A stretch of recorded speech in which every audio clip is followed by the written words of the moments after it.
Ramayana trailer broke one golden rule of filmmaking. There is one golden rule every filmmaker should remember. Never promise what you cannot deliver. That is the biggest issue I had with the Ramayana trailer. And before anyone misunderstands me, this is not hate. I am genuinely excited for this film. I want it to become one of the greatest Indian films ever made because Ramayana deserves that treatment. But after watching the trailer several times, I realized my disappointment isn't coming from the story or even the performances. It's coming from the gap between the vision that was promised and the experience that was delivered.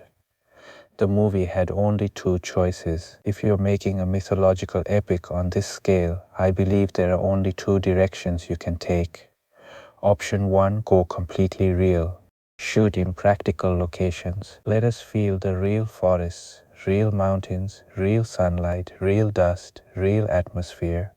Use VFX only where reality cannot achieve what the story demands. Movies like Kantara prove that you don't need artificial-looking environments to create a magical experience. The world feels authentic because the locations are authentic. You stop asking yourself whether something is real or fake.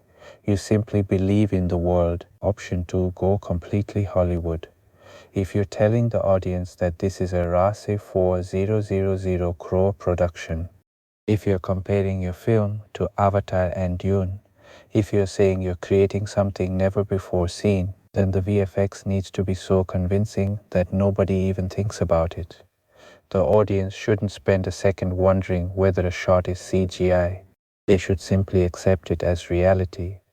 That's exactly what the best Hollywood films achieve.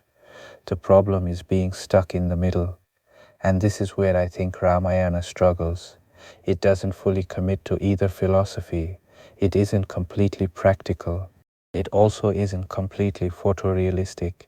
Instead, it exists somewhere in between. Real locations mixed with obvious digital environments, practical shots mixed with backgrounds that don't always blend naturally. That inconsistency constantly reminds me that I'm watching a movie. Instead of immersing me, it distracts me. Expectations matter. Now imagine something different. Imagine nobody had announced a Rava 4000 crore budget. Imagine nobody compared the film with Avatar or Dune. Imagine there wasn't years of marketing talking about revolutionary VFX. I honestly believe people would have been far more impressed, because viewed on its own, many of the visual effects are good. The problem is that the expectations became almost impossible. When you tell people you're making India's biggest visual spectacle, they naturally compare you with the biggest visual spectacles ever made. That's human nature. It's not just about VFX. This discussion is much bigger than CGI. It's about immersion. When I watch a movie, I don't want to admire the technology. I want to forget that technology exists. The environment should disappear. Only the story should remain. That is when cinema becomes magical. Look at Christopher Nolan's Odyssey. Take Christopher Nolan's The Odyssey. Most of the film is shot in practical locations. The VFX exists, but you barely notice it. You can feel the sunrise, you can feel the ocean, you can feel the texture of the rocks. You believe you're standing beside the characters. That's because the visual effects enhance reality. They don't replace it. The emotional core is already there. And here's something I want to make very clear. I have absolutely no doubt that Ramayana's emotional moments will work. The story has survived for thousands of years for a reason. The emotional weight is already built into the material. But cinema isn't only emotion. The world surrounding those emotions also matters. The environment should help you forget that you're sitting inside a theater. Instead, while watching this trailer, I kept noticing the backgrounds. I kept noticing the compositing. I kept noticing where reality ended and CGI began. That shouldn't happen. Kantara versus Ramayana. If going completely practical isn't possible on this scale, that's understandable. But look at Kantara. The forests feel alive. The villages feel authentic. Nothing screams computer generated. You don't spend the movie analyzing pixels, you simply experience it. That's immersion. Hollywood does the same thing differently. Now let's look at the other extreme. Take Spider-Man or Iron Man or Dune or Avatar. Almost everything is enhanced digitally. Yet while watching those films, I'm never asking, is this CGI? Because everything belongs to the same visual language. Every shot feels consistent. That consistency is what creates immersion, not just expensive software. Consistency is more important than quality. This is something people often miss. A film doesn't need the world's greatest CGI, it needs consistent CGI. One incredible shot followed by one average shot immediately breaks the illusion. And that's what I noticed throughout the trailer. Some shots genuinely look spectacular, others feel unfinished. The quality keeps changing, and because of that, your brain never settles inside the world. A personal theory. Now this is purely speculation. But since Prime Focus and DNEG are connected with Namit Malhotra, I wonder whether some existing digital assets, environments or production pipelines were reused wherever possible. There's absolutely nothing wrong with reusing assets. Hollywood does it all the time.